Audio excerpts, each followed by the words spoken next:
infamous killer on American soil. They were greeted with a vision from hell. The masterwork of a forging phenomenon. People are fascinated to learn, who is this Leonardo of counterfeiting? And a blinding swarm of biblical proportions. It was clear that nothing was going to stop it. Within the walls of great institutions lie secrets waiting to be revealed. These are the mysteries at the museum.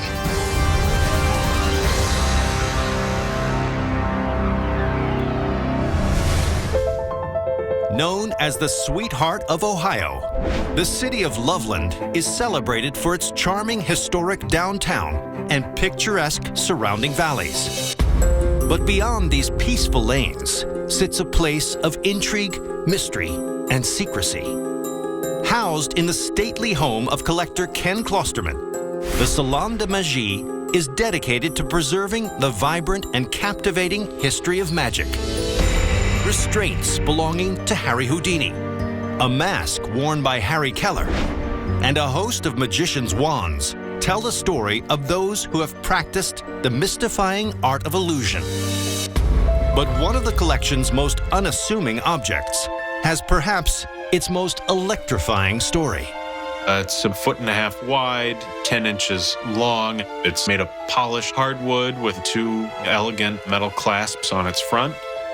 It looks simple, but it actually conceals a fascinating secret.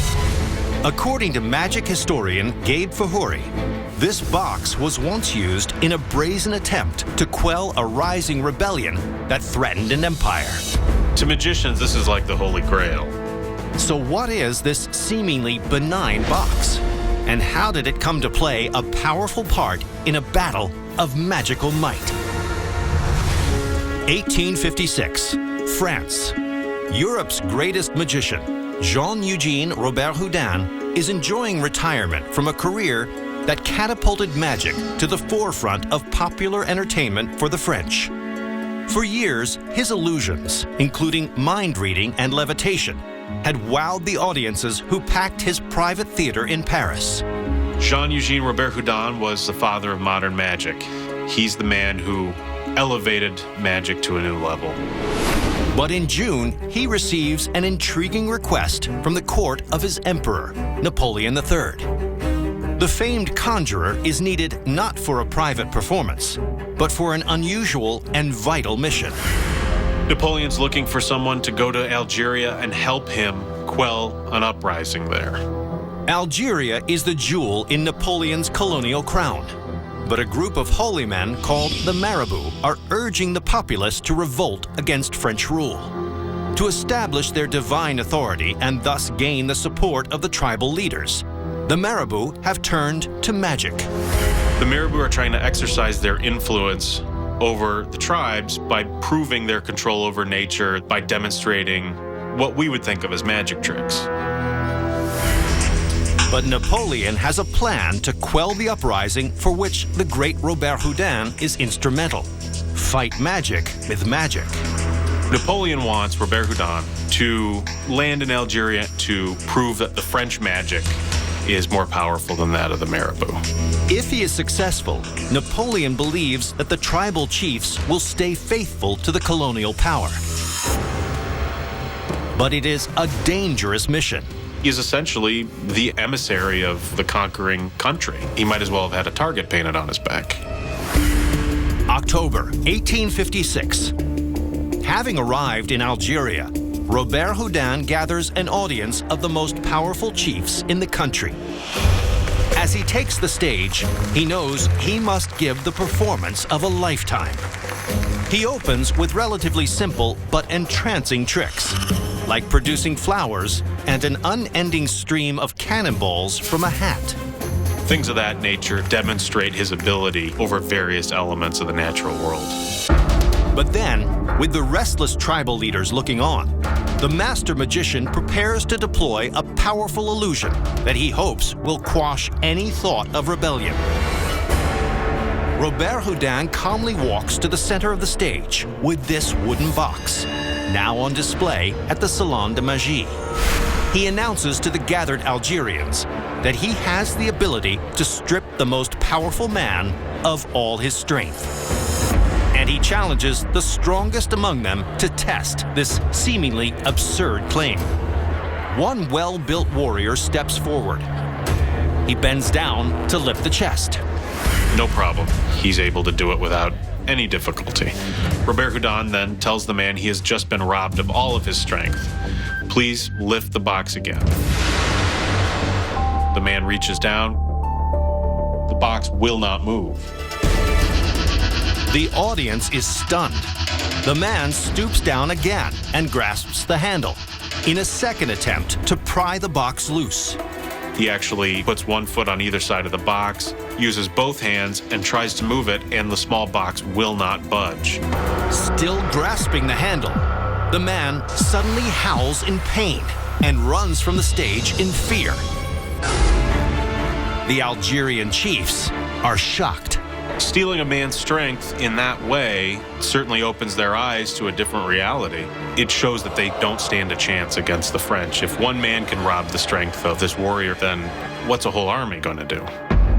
Following this remarkable display of magical powers, 30 of the most influential chieftains present Robert-Houdin with an elaborate manuscript praising his powers and pledging their steadfast allegiance to France. The magician's mission is a resounding success, and soon the nascent rebellion comes to an end. But as the story of Robert-Houdin's victory begins to circulate, many are left to wonder, how did he pull off this shocking feat? It seems the answer lies in the chest itself. It looks completely ordinary, except that the wooden box on its very bottom has a metal sheet attached to it. This allowed Robert-Houdin to employ a powerful new technology. He used electricity to create an electromagnet underneath the stage. When the magnet is turned on by an offstage assistant, the box is immediately attracted to it, and it's not going to go anywhere. When the voltage was ramped up, the magnet also produced an electric shock, which is what sent the strongman running from the stage. It's masterful tricks like this that go on to inspire a generation of magicians, including perhaps the most famous conjurer of all, Harry Houdini. Houdini's stage name is an homage to Robert-Houdin. And today, the light and heavy chest at the Salon de Magie continues to stand as a testament to the indelible power of magic and one practitioner's astounding ability to change the course of history. Film canisters containing footage of the arrest of Son of Sam, a flag recovered from the rubble of the World Trade Center, and evidence from notorious criminal cases. These are just a few of the items on display at New York City's Municipal Archives, where almost 4 centuries of the city's turbulent history has been meticulously recorded. But locked in the institution's archives lies one item that speaks to a sinister event that is still shrouded in mystery. It is a 10 by 20 inch object weighing approximately 3 to 4 pounds. It's quite musty. According to researcher Robert E. Anderson, this book's contents are the last hope of unlocking the truth behind a shocking century-old crime. This is the only thing we have left, linking us to one of the most gruesome murders in New York City history. What does this tattered journal reveal about the identity of one of history's most notorious and elusive killers? April 24th, 1891, New York City. Police respond to a frantic report from the staff of the East River Hotel and discover a horrific sight. They were greeted with a vision from hell. Lying in a pool of blood in room 31 is the corpse of a slain woman. She was found with a series of abdominal mutilations.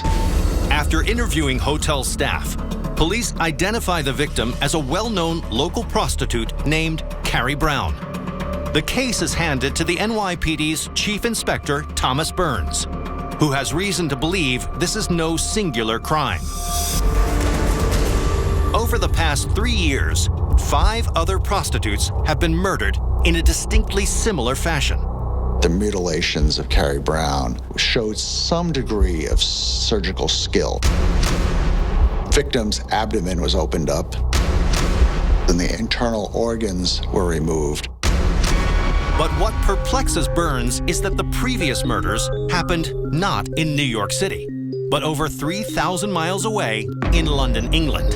Those unsolved crimes are attributed to an elusive and psychopathic killer known only as Jack the Ripper. Now, Burns is struck by a very frightening possibility. The question becomes, was this hunter now seeking prey in New York City? Eager to unmask the killer, Burns interviews the East River Hotel's housekeeper, who says that Carrie Brown checked into room 31 with a male companion. She described the gentleman as 5'8", slim of build, fair complexioned, with a mustache. And she reveals that he's known around the neighborhood only as Frenchie. Burns rounds up several suspects that share the popular moniker and fit the bill. But one stands out from the rest, a man named Arby LeBruckman.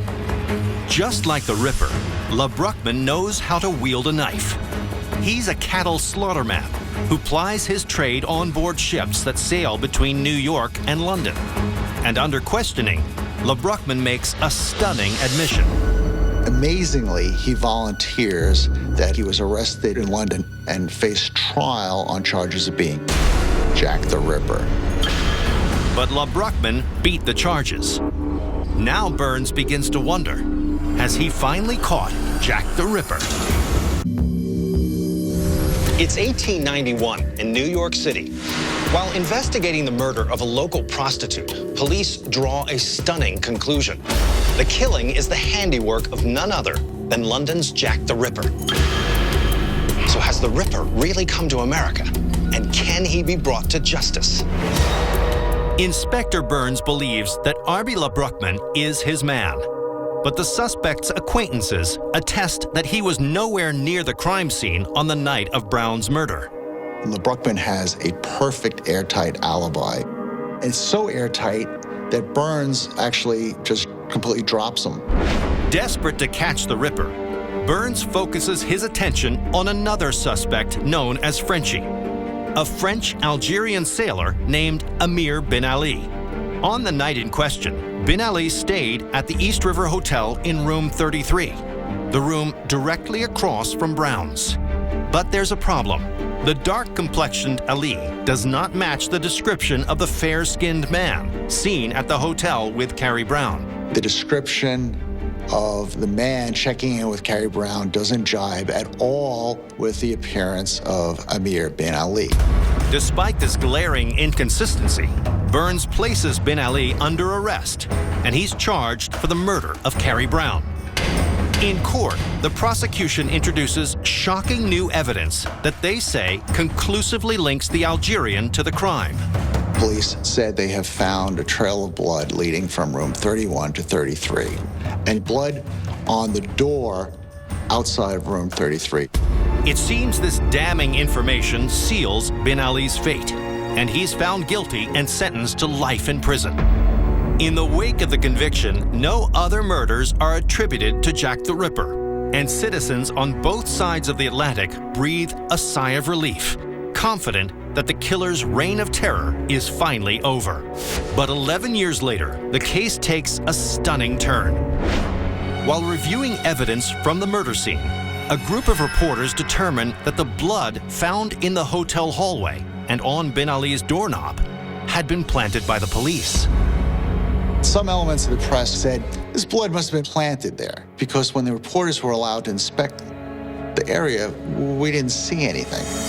They suggest that under intense pressure to solve the crime, Inspector Burns framed bin Ali. Upon learning these details, the governor of New York determines that Amir bin Ali has been wrongly imprisoned and issues a pardon. To this day, the identity of the killer remains a mystery. What happened to the gentleman that checked in with Carrie Brown the night of the murder? Could the mysterious customer truly have been Jack the Ripper? The answer may never be known. Today, this scrapbook of articles and notes about the case, assembled by the trial's prosecutor, recalls how the streets of this metropolis might have once been the hunting grounds of one of the world's most infamous killers. Kennesaw, Georgia, located just 30 miles outside of Atlanta, was known as a booming railroad town during the 19th century. Fittingly, the city is now home to the Southern Museum of Civil War and Locomotive History, where exhibits feature antique train parts and mid-19th century clothing and weaponry. But one gargantuan artifact has always been the institution's primary draw. This object is over 150 years old. It's made of iron, it weighs 31 tons, and can move at speeds of upwards to 50 miles per hour. According to museum president Dr. Richard Bands, this steam engine was once involved in an audacious covert operation that took place right here in Kennesaw. This locomotive has about as much controversy and as much American history as any inanimate object could possibly have. How is this train engine linked to one of the world's most extraordinary and daring heists? Spring, 1862. The nation is in the throes of war. In April of 1862, the American Civil War was entering its second year. Many people had thought it would be quickly resolved. But as the war drags on, both the North and the South increasingly rely on a new system to move soldiers and supplies: the railroads. Railroad technology was relatively young at this time. This was a machine of the future. But a Union spy named James Andrews thinks he can use locomotives in a wholly different way to sow destruction behind enemy lines. Basically, his idea is that if you could take over a Southern train, you could then use that train to disrupt communications, destroy bridges, destroy telegraph wires, and to tear up portions of the track.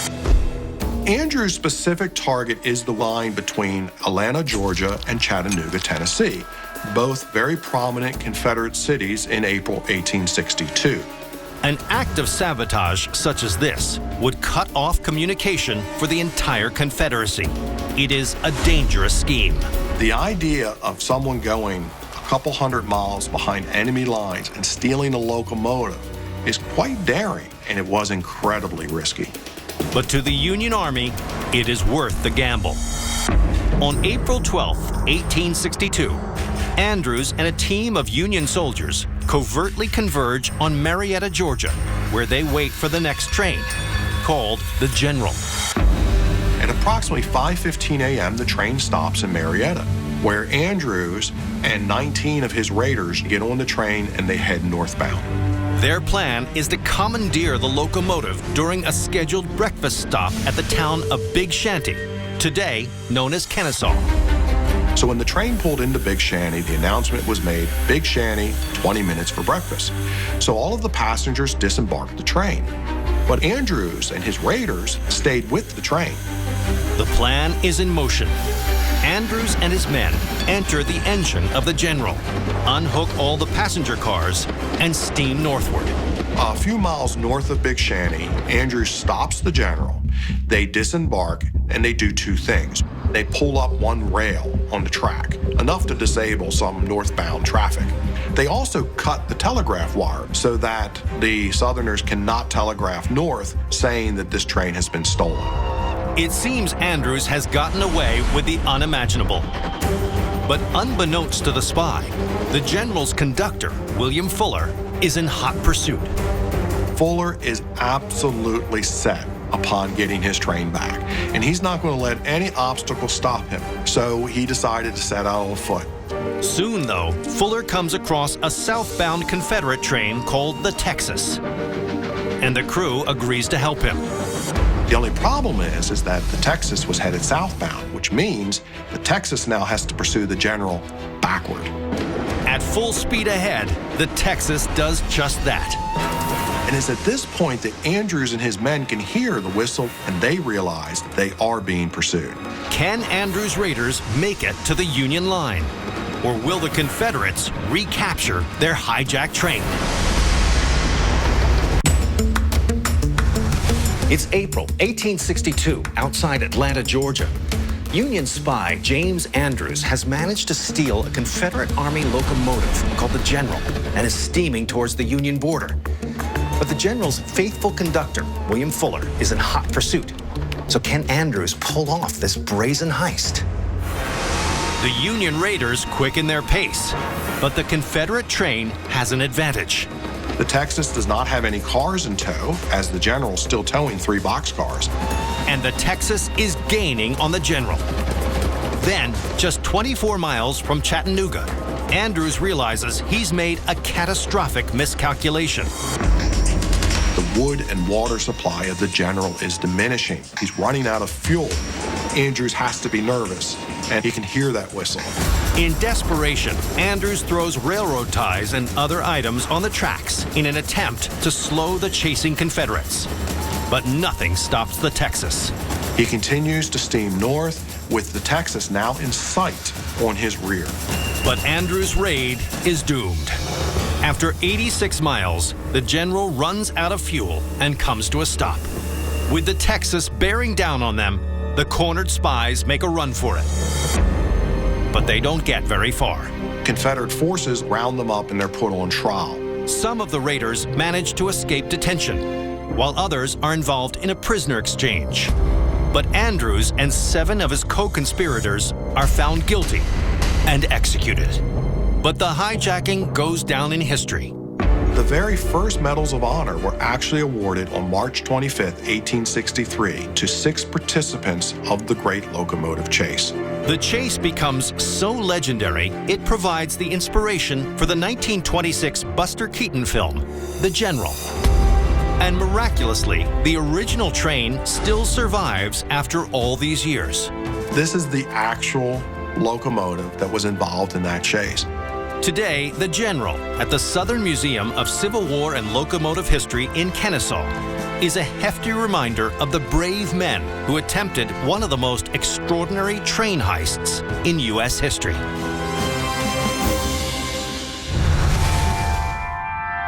Fort Collins, Colorado. 1/5 of this city's landmass is occupied by Colorado State University, and located on this sprawling 5,000-acre campus is an institution dedicated to the study of some of the Earth's smaller creatures, the C.P. Gillette Museum of Arthropod Diversity. Its collection features over 3 million tiny bugs, bees, and butterfly specimens. But deep in the archives is one long-forgotten insect that ravaged history. It's about 2 inches long. Wings are a little bit longer. It's not particularly big. It's not colorful. It's what it did that was so unique. According to entomology professor Whitney Cranshaw, this diminutive creature was responsible for a near-biblical wave of destruction. This was a terrifying event. It was scary. How did this insect bring about an unprecedented environmental disaster? 1875, Nebraska. For the last 2 years, a vast drought has afflicted the Great Plains, devastating the region's crops. Desperate farmers wonder if the rain will return before it's too late. A good rainfall could have made the difference between making a crop or losing everything. Eager for good news, farmers turn to a new organization charged with studying and tracking dangerous weather patterns, the National Weather Service. And the observer tasked with providing projections for Nebraska is a man named Albert Child. Albert Child was an individual with a passion for weather. He would faithfully make his reports 3 times a day by telegraph, sent to Washington, D.C. On a blustery hot June day, Child is taking daily weather readings when something in the skies to the south catches his attention. His spirits are lifted when he sees what appears to be storm clouds on the horizon. But as the black mass moves closer, Child draws a harrowing conclusion. He's not observing clouds, but a swarming mass of insects. The swarm consisted of an enormous number of winged grasshoppers, locusts. Child frantically wires his fellow observers to the east and west, and they all report similar disturbing sightings.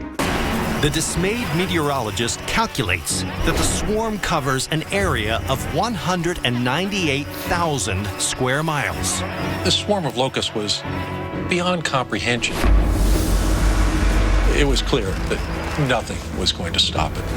Families in the path of the swarm quickly descend into root cellars as the voracious predators consume everything in their path. They would eat the crops down to the ground. They would eat the harnesses off the livestock. They ate everything. As people brace for the worst, many are left wondering, what has caused this epic plague of destruction? It's 1875, Nebraska. Dr. Albert Child observes a harrowing sight. A massive swarm of locusts swiftly blanketing the Great Plains. The insects devour everything in their path, creating an unprecedented wave of destruction. So what has caused this apocalyptic event, and how will it end? For 5 days, the locusts feast upon the region. Then, finally, the insatiable creatures flee to the north. When the people of the Great Plains emerge into the light of day, what greets them is a scene of utter devastation. The grain crops, they were gone. They were a total loss.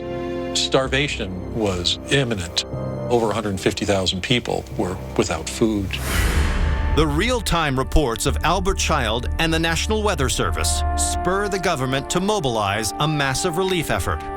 And they deliver over 2 million rations to the Plains families who have been eaten out of house and home. In the aftermath, officials determined that the devastating swarm consisted of 3.2 trillion Rocky Mountain locusts, the same species on display at the C.P. Gillette Museum of Arthropod Diversity. This was the largest aggregation of migrating insects that anyone had ever measured and ever will probably measure. As the region begins to pick up the pieces, scientists and citizens alike are left wondering, what was the genesis of this biblical wave of destruction? Scientists believe that the most likely cause was the severe drought that had plagued the region for 2 years. Without water, the fungal diseases that normally kill off large amounts of winged insects were nearly eradicated, allowing greater numbers of locusts to live to adulthood. The drought-like conditions intensified already strong air currents, allowing the swarm to cover massive distances at great speeds. Surprisingly, 25 years after the epic rise of the Rocky Mountain locust, the once dominant species dies off. To go from the most abundant insect ever seen on the planet to being extinct in 27 years is unprecedented. Some believe that as farmers began tilling their fields more intensively to increase their yields, they destroyed the insects' breeding grounds, inadvertently bringing about the demise of their old nemesis. Today, this small specimen of the now extinct Rocky Mountain locust is a fitting symbol of a harrowing natural disaster and a testament to the devastating power of numbers. Washington, D.C. The nation's capital is home to 75 landmarks celebrating the United States. But hidden in plain sight among these eye-catching monuments is an institution that prefers to go unseen: the headquarters of the Secret Service. Within its walls is a museum, accessible only to the agency's staff and select visitors. On display is a replica of a Secret Service badge, a pen used by President Lyndon B. Johnson, and one of the first issued Secret Service handguns. But one artifact in its collection once sent Secret Service agents scrambling. It is approximately 3 inches high, 7 inches wide. It's blurry in certain key places. According to Professor Stephen Mim, this bill once belonged to the agency's greatest adversary. The Secret Service is genuinely befuddled. They're generally kind of baffled.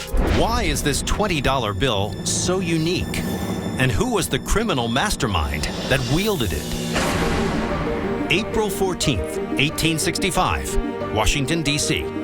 After successfully reuniting the nation following the Civil War, President Abraham Lincoln has a new problem on his hands: counterfeiting. The paper currency introduced to fund the war is easily faked, and criminals are taking advantage. To combat the threat, President Lincoln establishes a special task force, the Secret Service. The Secret Service is exclusively dedicated to prosecuting counterfeiters. Little over a decade after its founding, the agency's abilities are truly put to the test.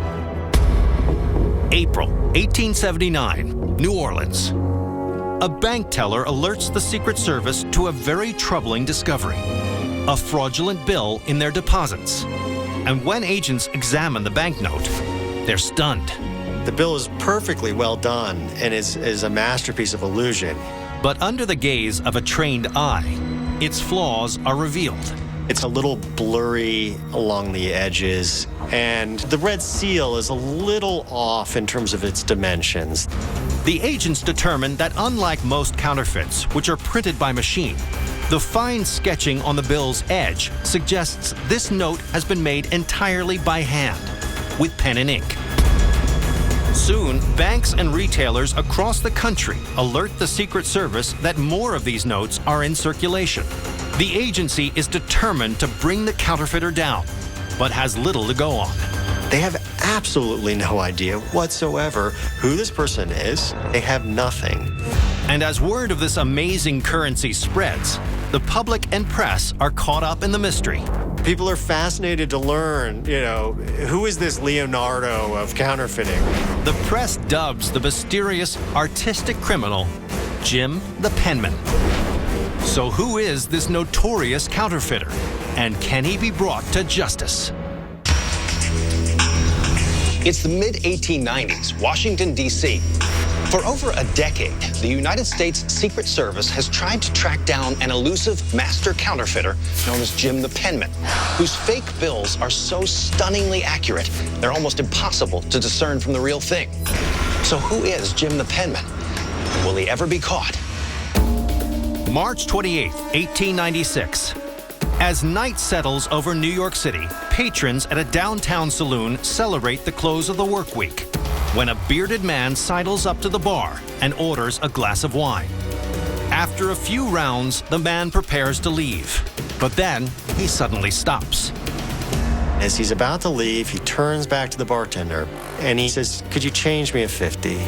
He places the $50 bill on the wet bar. When the bartender picks it up, he notices something unusual. The ink is coming off.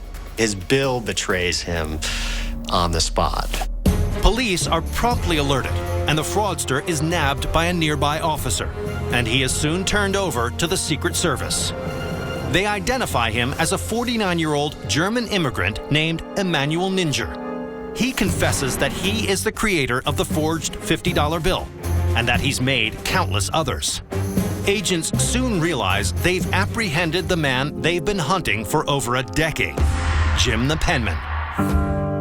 But how was Ninger able to create such stunning duplicates of banknotes by hand? He was an artist. He worked for a little while as a sign painter. As it turns out, the key to his success was all in the details. He would take a genuine bill, typically a 20, a 50, and then he would take bond paper that was very similar to the paper that the United States government used.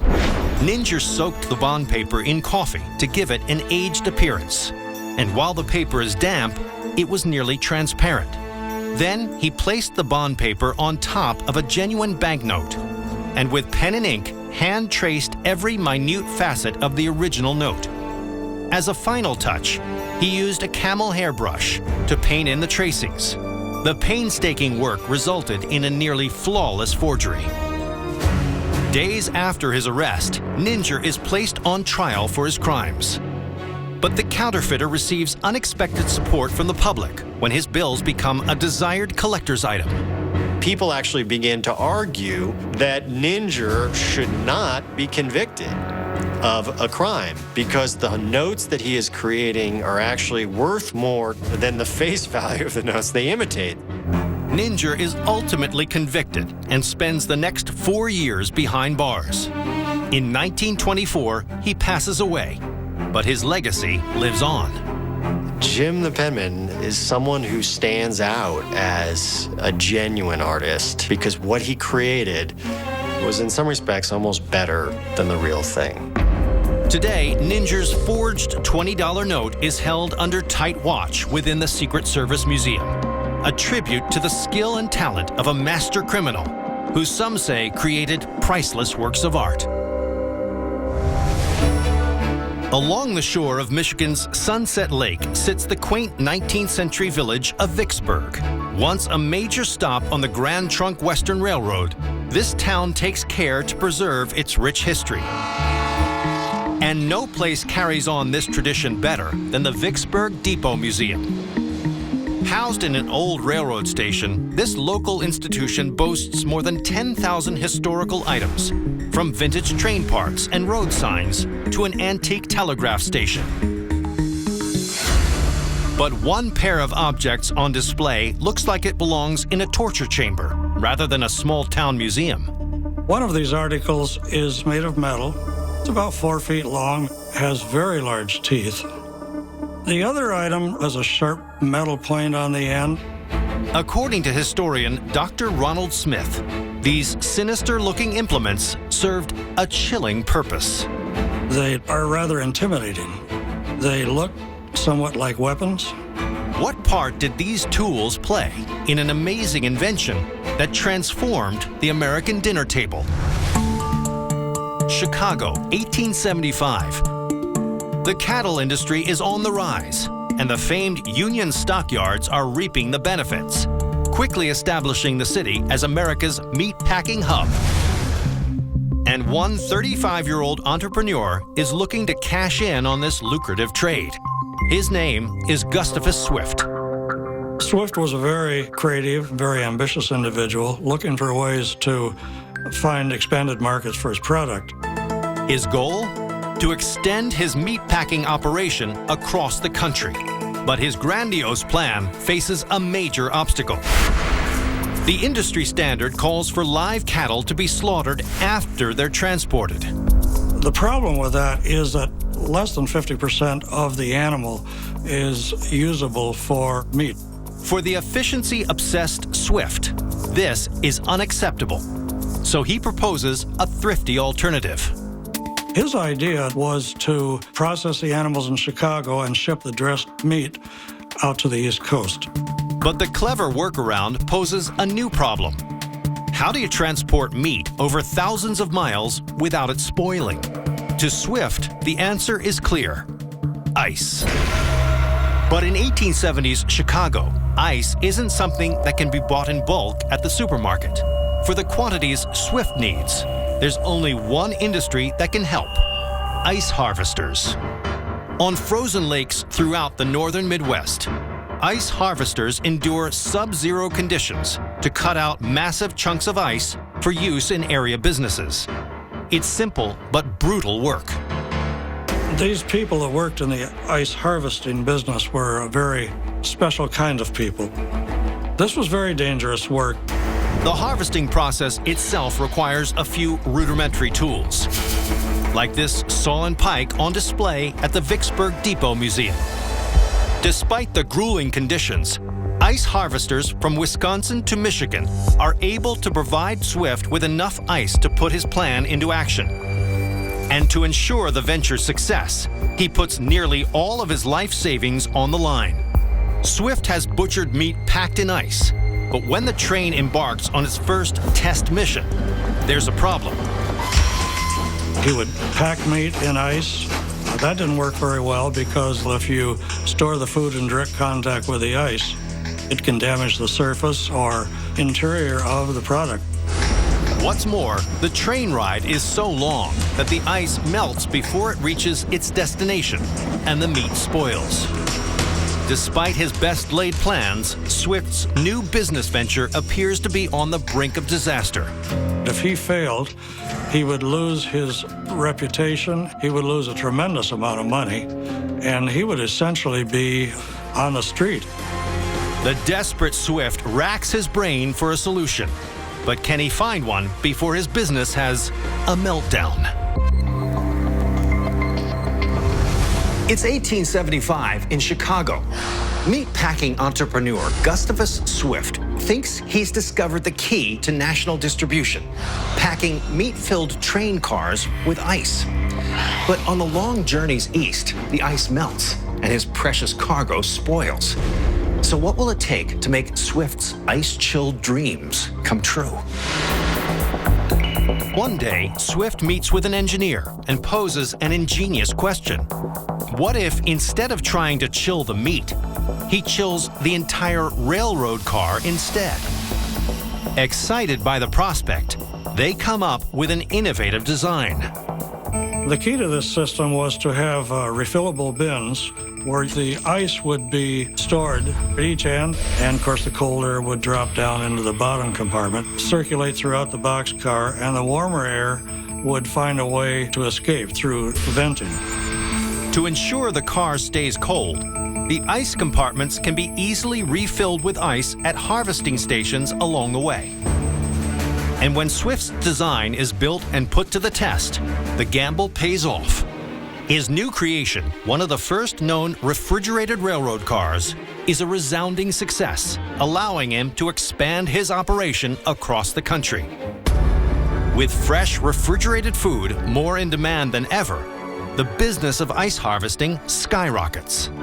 The use of these refrigerated cars created a tremendous job market for the people harvesting ice all across the country. Sadly, the boom is short-lived.